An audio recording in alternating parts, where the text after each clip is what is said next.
Senhor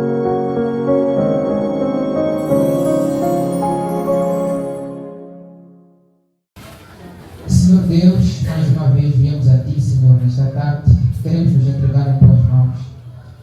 Permita, Senhor Deus, que através desta reflexão possamos aprender lições importantes para tomar para a vida. Senhor Deus, obrigado pelas famílias que o Senhor nos deu. Permita para que nós que estamos aqui sejamos diferença para nossas famílias, para nossos vizinhos e para a sociedade. Usa-nos, Senhor Deus, capacita-nos e dê-nos uma semana maravilhosa. Abençoa-nos em nome de Jesus. Amém. Então, por que o crente tem que enfrentar lutas? Quando nós nos convertemos, nós encontramos uma luta constante. Você quer fazer a vontade de Deus, mas ao mesmo tempo, alguma coisa quer fazer uma coisa contrária. O teu corpo quer fazer uma coisa contrária. Tem pessoas que, ao entrar na igreja, entram com vícios. Algumas pessoas ainda se prostituem por algum tempo, mesmo indo à igreja. Porque elas sentem que no coração elas querem uma coisa, mas na prática parece que tem uma tendência, uma fraqueza que as domina. Então nós vamos entender através dessa reflexão por que é que tenho que lutar quando ainda estou convertido. O que acontece na conversão? E muitos já pensam que quando elas se convertem, elas pensam que tudo vai mudar. E infelizmente as pessoas se decepcionam, alguns desistem da igreja porque suas expectativas não são supridas. Alguns mesmo desistem porque vê os outros a lutar e caem.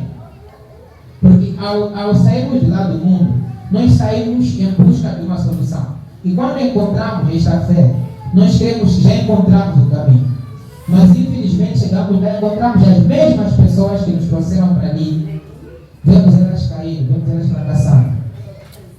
E isso nos desanima. E muitas vezes nós mesmos queremos alcançar o sucesso, queremos fazer o bem, mas muitas vezes acabamos enfrentando um desejo intenso de fazer coisas contrárias à vontade de Deus. Por quê?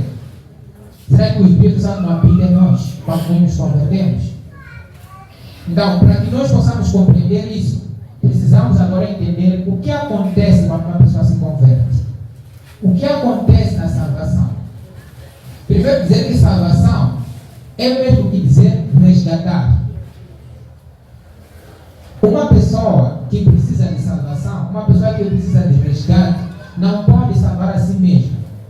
Uma pessoa que está mergulhada no fundo do mar e precisa de socorro, o socorro somente pode vir fora de alguém que não está nas mesmas circunstâncias. E nós, seres humanos, nascemos nesta circunstância que precisamos de ajuda. Porque nós nascemos com um corpo que nos leva a pecar. Nós naturalmente desejamos coisas que nos autodestroem. É natural isso. Ninguém precisa ensinar a criança que ela tem que ser egoísta. Ela já nasce egoísta. O ser humano já nasce mal, por natureza. Então nós já nascemos precisando de alguém nos tirar deste buraco. E pela graça nós conhecemos Cristo. Deus enviou Cristo. Deus amou tanto o mundo que deu seu único filho para morrer em lugar de todos, para podermos tirar esta natureza pecaminosa. E a salvação acontece em 3 fases. Há quem pensa que por entrar na igreja já está salvo. A pessoa pensa que já está salvo uma vez, já está salvo para sempre. Isso não é verdade. A salvação acontece em 3 passos. O primeiro passo nós conhecemos por justificação. O segundo passo conhecemos por santificação. E o último é a glorificação. Justificar alguém é ver que esta pessoa é culpada. Eu tenho que sempre usar este exemplo. Tem um filho que roubou de fato. E ele foi pego pela polícia, está na esquadra. Justificar aquela pessoa, eu ir para lá e dizer, olha, peguem a mim no lugar dele e deixem meu filho ir. Eles olharam para o meu filho como inocente e a culpa dele ficar em mim. Isso é justificação. Eu estou a justificar o menino. E esse mesmo procedimento que Cristo fez por nós. Ele disse, deixa estes e eu moro no lugar dele. Mesmo sendo inocente, ele carregou a culpa de todos nós e morreu na cruz. Deus olhou para Cristo como se fosse o culpado e olhou para nós como se fôssemos inocentes. porque a nossa culpa passou para Jesus. Só que quando nós reconhecemos esta justificação e aceitamos, não quer dizer que estamos livres. Porque se eu vou à esquadra, justifico o meu filho, e meu filho sai, não quer dizer que ele é livre de cometer o mesmo crime. Porque se ele roubar de novo, ele vai entrar novamente na cadeia. Só que não terá como eu novamente justificar aí, porque eu já estou lá também, pagado por aquela outra culpa. Então, quando nós reconhecemos essa justificação de Cristo, não significa que nós já podemos ver o que nós bem entendemos. Não. Aqui vem um processo agora de santificação. A palavra santificar significa separado, alguém que se reserva para um propósito. Então, quando nós reconhecemos esta justificação de Cristo, nós entendemos que estávamos na lama, agora estamos num novo lugar, então não precisamos viver como se estivéssemos na lama. Passamos agora a obedecer os mandamentos, passamos a nos assemelhar àquele que nos justificou. E por fim, a última parte é o processo de glorificação. Esta glorificação somente vai acontecer quando Cristo vier e nos dar um corpo glorificado, nos dar uma nova natureza. Então, se você se sente salvo hoje, permaneça, porque amanhã você pode não ser mais. Há quem ontem não estava salvo, hoje está. Há quem hoje está salvo, amanhã pode não estar. E há quem não está salvo hoje, amanhã estará. Então, é uma decisão, uma escolha que nós temos que tomar constantemente. No livro de Efésios, capítulo 4, versículo 22 e 24, está escrito o seguinte: no sentido de que, quanto ao trato passado, vos despojeis do velho homem, que se corrompe segundo as concupiscências do engano, e vos revistais do novo homem, criado segundo Deus, em justiça e retidão procedentes da verdade. Isso significa que quando nós nos convertemos, nós somos revestidos de um novo homem. Nós somos revestidos de uma nova natureza. Porque a natureza de desejar coisas boas não é natural, não é nossa. Nós precisamos ser revestidos dessa natureza. Em que você naturalmente deseja amar o outro. Naturalmente deseja fazer bem ao outro. Isso é um milagre, é algo que é colocado em você pelo Espírito Santo. Porque a nossa natureza é de fazer coisas malignas, é de fazer coisas que pervertem as coisas, que principalmente destroem o nosso próprio corpo. Então, quando alguém se converte, ele é atribuído uma nova natureza. Agora, quando alguém se converte, isso quer dizer que a pessoa ganha duas naturezas. Uma pessoa não convertida somente tem uma natureza, que é a natureza com a qual ela nasceu. Por isso nada lhe impede, a mente nem acusa quando ele comete uma coisa errada, porque é a natureza dela. Ela vai sendo guiada pelo prazer, por aquilo que lhe agrada, aquilo que anima. E muitas vezes isso não é nenhum mal, porque é o normal da natureza. Mas quando a pessoa se converte, ela ganha uma nova natureza e ela começa a desejar o bem, mas também permanece ainda na natureza pecaminosa, que diz: não, você tem que permanecer aqui. Então nós temos que entender que quando nos convertemos, nós somos revestidos de uma nova natureza. Agora, o que acontece com a natureza antiga? A velha natureza. A velha natureza permanece em você. Ela continua lutando com a nova natureza, o novo homem.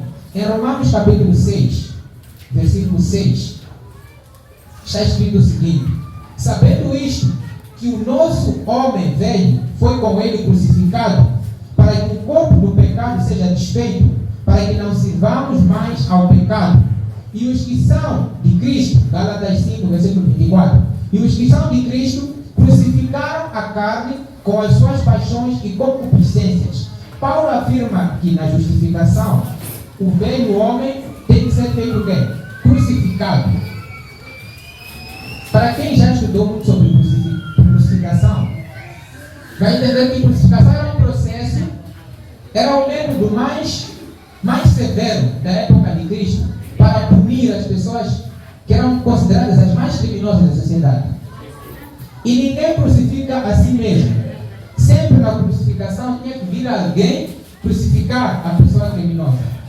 E o texto que nós acabamos de ler diz que quando nós nos convertemos, ganhamos a nova natureza, e a velha natureza precisa ser crucificada, precisa ser pendurada no madeiro. O Espírito Santo crucifica a nossa velha natureza no madeiro. É por isso que Paulo dizia em Gálatas 2, versículo 20, já estou crucificado com Cristo. Agora, quando alguém era crucificado, na verdade, a pessoa tinha uma morte muito lenta. Quando era crucificada, ela permanecia no madeiro até que perdesse a vida. Mas caso isso demorasse, eles partiam as pernas da pessoa que estivesse na cruz para pelo menos adiantar a morte daquela pessoa. E muitas vezes as pessoas, os parentes daquela pessoa, traziam comida no período da noite. Por sentimento, por pena, traziam comida e água e davam àquela pessoa e ela continuava lá viva. Né?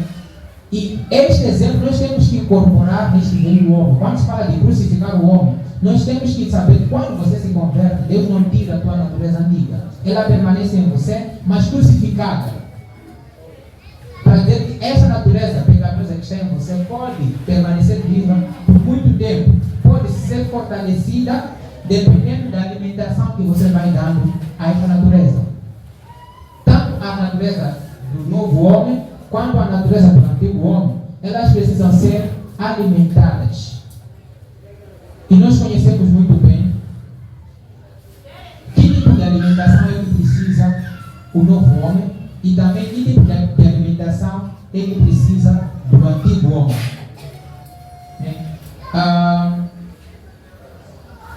Nós vemos em Gálatas 5, versículo 19 a 21, que a nossa antiga natureza, ela precisa ser esmagada, para que ela possa perder a força de dominar contra o nosso corpo. Porque tendo duas naturezas, sempre uma delas vai prevalecer. Então, não é pelo fato de você já ser novo cristão que pode achar que não precisa mais lutar. Lembre-se que está em você duas naturezas. Você já conhece o bem e esta segunda natureza vai sempre te mover a fazer o bem, mas também tem a antiga natureza que está crucificada pelo Espírito Santo, mas também deseja que você agrade a carne. E tudo vai depender da alimentação que nós colocamos em nós. O tipo de coisas que nós temos contato, porque ou vai alimentar a nova natureza ou vai alimentar a antiga natureza. E isso pode fortalecer as forças, e essa natureza que for mais alimentada é que vai prevalecer em você. Então isso vai ditar se você é cristão ou não é. Mas toda pessoa é tentada, todo ser humano é tentado. A intensidade disso vai depender da natureza que está tentado. Certa vez alguém me disse que o teu maior inimigo não é Satanás. Eu comecei a pensar nisso. Ele disse que o meu maior inimigo não é Satanás. O maior inimigo do homem não é Satanás. Eu não sei o que você pensa sobre isso, mas Satanás somente nos tenta através daquelas coisas que nós gostamos. Antes de Satanás nos tentar, ele precisa fazer um estudo para ver o que você gosta, quem você é, para depois te sugerir essas coisas. Acabei com isso concordando que realmente o meu primeiro inimigo não é Satanás, mas sou eu mesmo. É esta minha antiga natureza, este meu velho homem que está em mim, porque ele naturalmente quer me autodestruir. Então nós temos uma luta constante conosco mesmos. Às vezes é muito fácil notar o erro nos outros, é muito fácil notar que o outro está errando. Mas na verdade você não nota que a tua velha natureza está muito forte, está sendo tão alimentada em você. Então lembre-se que você é o primeiro inimigo de você mesmo. Quando você conhece a Cristo e você é revestido da nova natureza, você precisa abandonar a antiga natureza crucificada e não dar comida, até que ela perca as forças. Em Gálatas 5, versículo 17,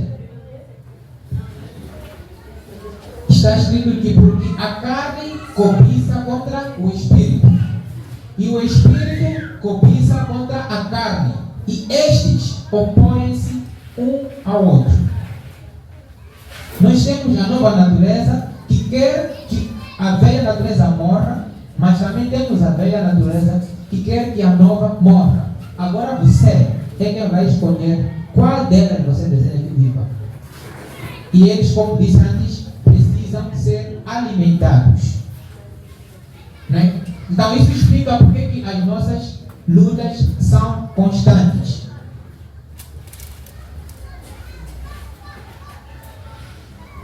Mais uma vez, Gálatas 5, versículo 16 e 17 diz: digo, porém, andai no Espírito, e jamais satisfareis a concupiscência da carne. Porque a carne milita contra o Espírito, e o Espírito milita contra a carne, porque são opostas entre si. Para que não façais o que porventura seja vosso querer. Essa luta não é uma ficção, na verdade, é uma questão real.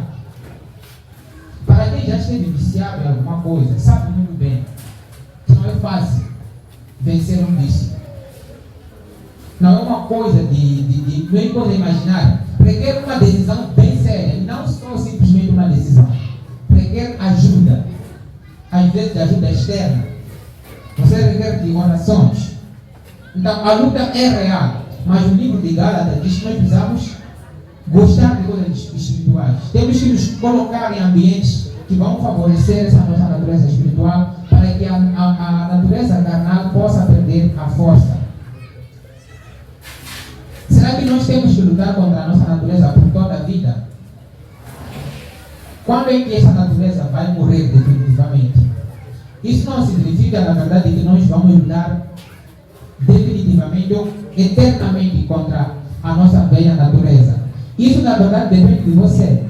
Porque a velha natureza pode desfalecer mesmo, até chegar ao ponto de você não ter prazer nas coisas do mundo.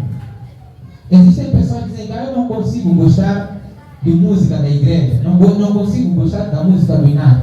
Não é possível isso. Porque ninguém nasce a gostar de uma coisa. Todos nós nascemos e aprendemos a gostar das coisas que nós gostamos. E tudo que nós aprendemos a fazer, podemos aprender também a nos desligar delas. Se eu aprendi a gostar de música rock, eu posso aprender a deixar de gostar. Isso vai depender da alimentação que eu dou a esse sentimento. Né?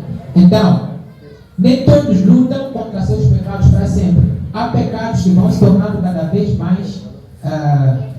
menos atrativos ou menos atraentes, conforme ao alimento que eles colocam para alimentar uma das duas naturezas que está em si mesmo.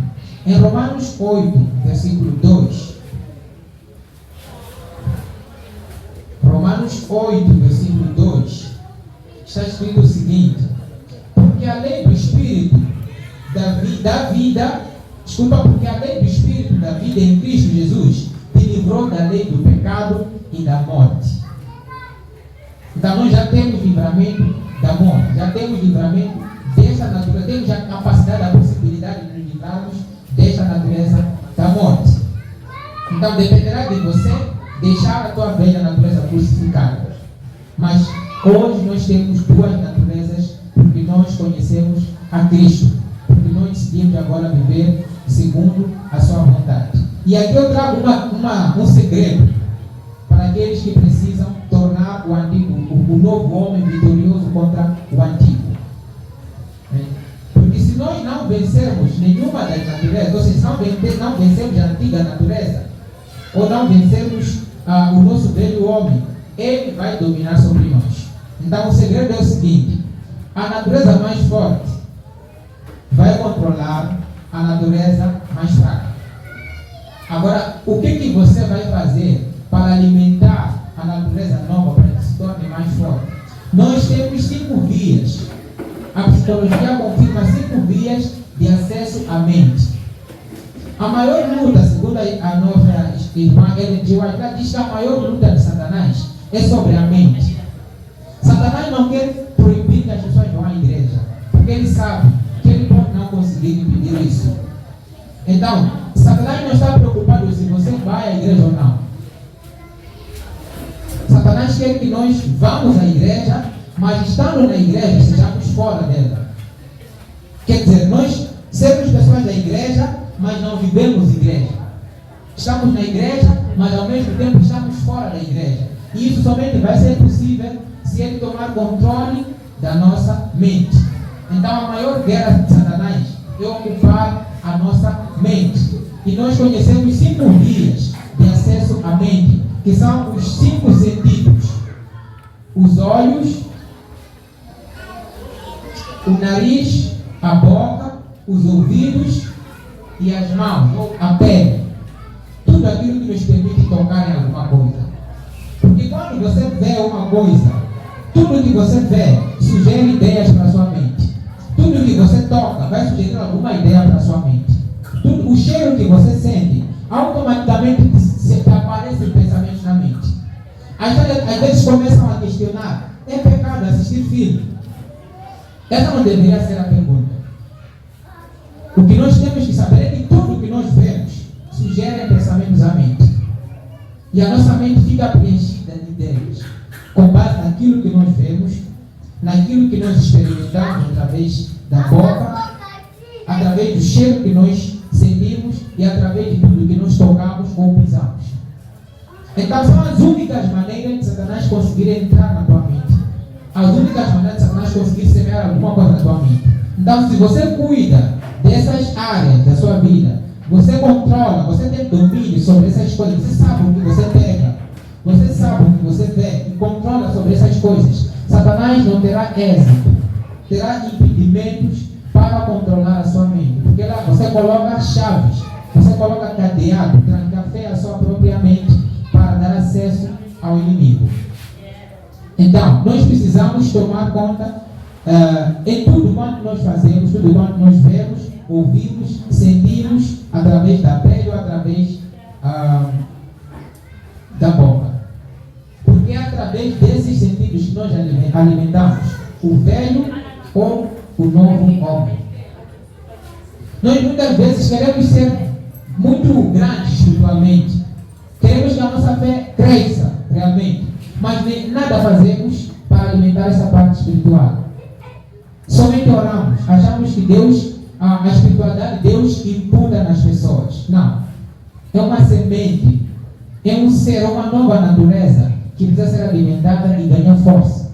Do mesmo jeito que o nosso corpo precisa de alimentação para se tornar vivo e forte, a nossa parte espiritual também precisa.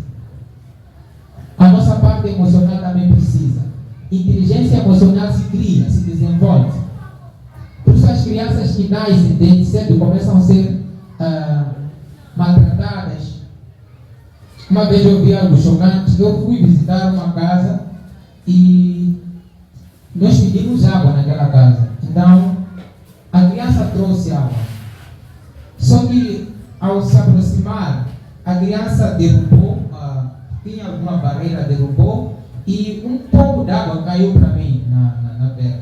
Então o pai chamou a criança, que estava ali a nos atender, e fez com que a criança repetisse: diga, eu sou burra. E a criança repetia: eu sou burra.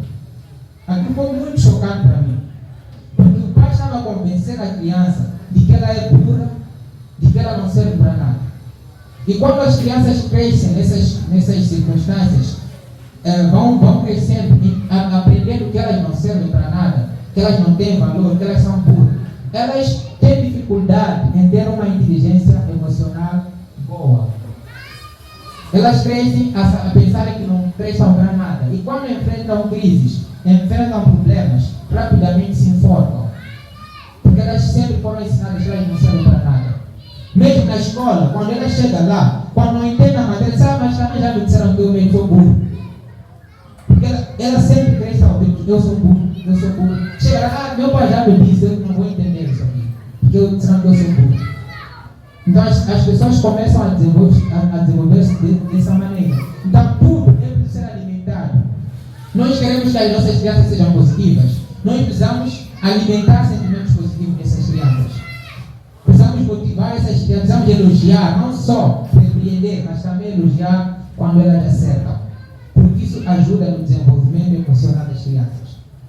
Do mesmo jeito que nós temos que comer alimento físico, também para que o nosso corpo permaneça vivo. Tudo que nós comemos tem reflexo no nosso corpo. O cabelo pode ficar amarelado, os olhos podem ficar vermelhos ou ganhar outra coloração, dependendo do que a pessoa consome. Isso também podemos observar nas plantas. Se eu coloco uma planta e pego uma água contaminada, coloco Ao longo do tempo, a prática vai apresentando um aspecto não muito agradável. Porque eu estou colocando lá coisas que prejudicam a própria planta. Porque a planta se alimenta daquilo que eu coloco lá.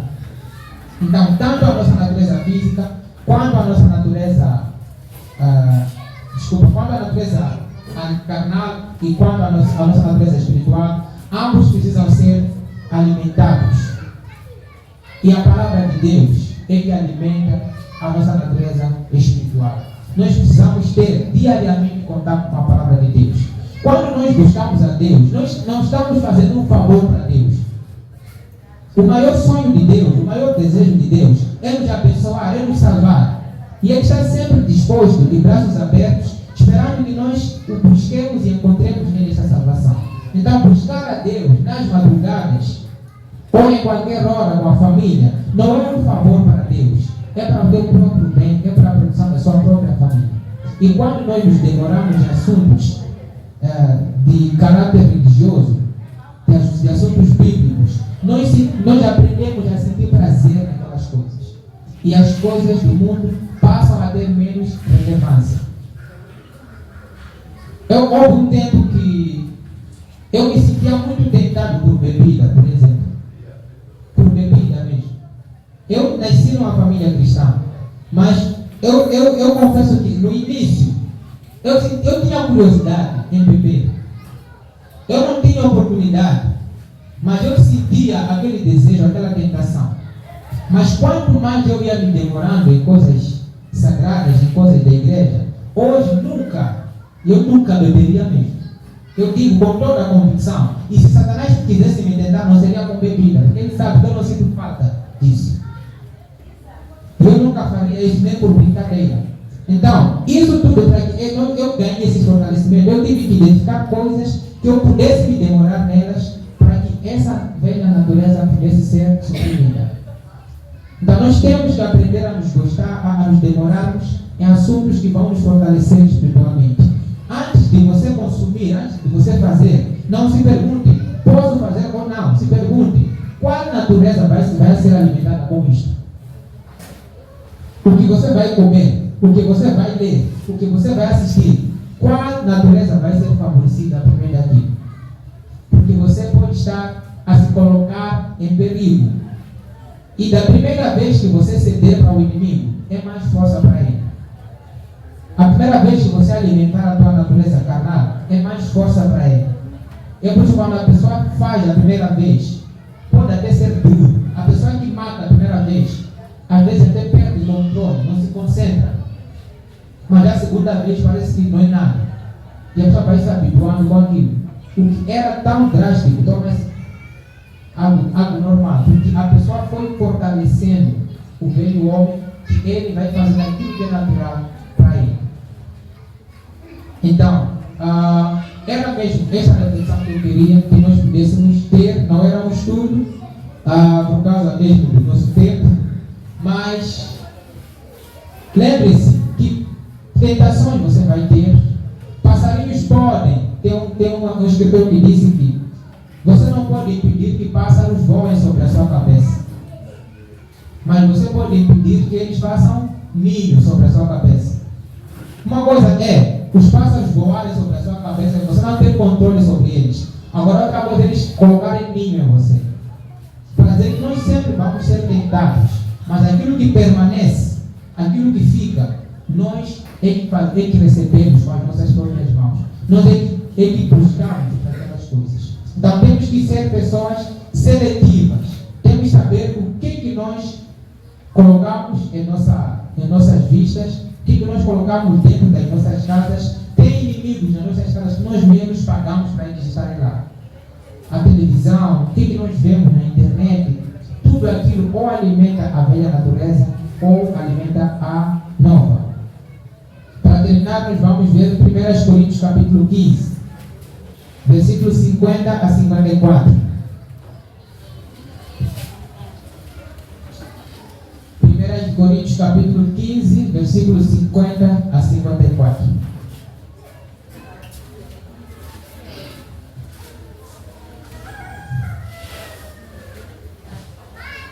Diz o seguinte: nem todos dormiremos, mas transformados seremos todos, num momento, num abrir e fechar de olhos, ao ressoar da última trombeta. A trombeta soará, os mortos ressuscitarão incorruptíveis e nós seremos transformados, porque é necessário que este corpo corruptível se revista da incorruptibilidade e o corpo mortal se revista da imortalidade.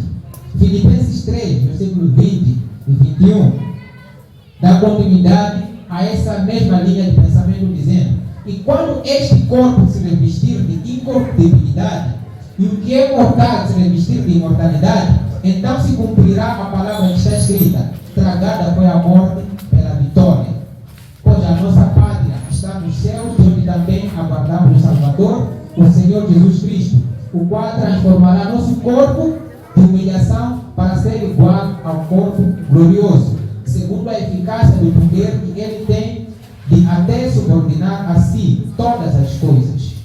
Para dizer que a nossa natureza vai ser sim morta definitivamente quando Cristo vier. Não vamos mais sentir desejo de fazer coisas pervertidas ou coisas que danificam a nós mesmos. Somente lá é que não haverá luta contra nós mesmos. Então nós seremos pessoas com uma e única natureza, uma natureza perfeita, uma natureza que ama a Deus, uma natureza que ama fazer coisas boas. Mas enquanto nós estivermos nesta terra, nós estamos em uma constante guerra. É por isso que Cristo diz: ao vencedor dar-lhe a coroa. A salvação é para pessoas que vencem, é para pessoas que lutam, porque não é possível ser classificado como vencedor sem ter passado alguma luta. Então, quando nós começamos a nos sentir confortáveis, quando começamos a nos sentir uma zona de conforto, é porque alguma coisa está acontecendo. A nossa velha natureza nunca vai estar em harmonia com a nova. Então, esta luta é constante. Então, que Deus possa abençoar a todos nós, que Deus possa tomar os fardos de cada um de nós. Cristo está de braços abertos para tomar. Ele disse: entreguem-me o vosso fardo pesado e levem o meu que é bem leve. Cristo está disposto a carregar nossos fardos. Eu sei que tem pessoas que lutam constantemente contra vícios, que lutam constantemente contra pecados, mas lembremos que nós podemos reprimir, nós podemos crucificar a nossa velha natureza. Vamos demorar, vamos buscar em primeiro lugar o reino de Deus. Somente assim é que nós teremos vitória contra a nossa antiga carne. Que Deus possa nos abençoar. No nome de Jesus. Amém. Amém. Vamos orar. Santo Deus, Criador, Senhor, mais uma vez viemos a Ti para agradecer por permitir, Senhor Deus, refletíssemos na questão da luta que nós temos que travar e temos travado todos os dias. Senhor Deus, entrega em Tuas mãos a Ti pessoas que têm vícios a vencer. Quero entregar em Tuas mãos, Senhor Deus, pais que lutam, filhos que lutam, esposas que lutam, Senhor Deus, para vencer e para permanecer em Teu nome. Senhor Deus, toma-nos em Teus braços, não desista de nós e permita, Pai, que sejamos vencedores. Ajude-nos, Senhor Deus, a amar a Tua palavra, a amar as coisas sagradas, de modo a fortalecer o nosso novo homem. Em nome de Cristo nós esperamos receber. Amém. Amém.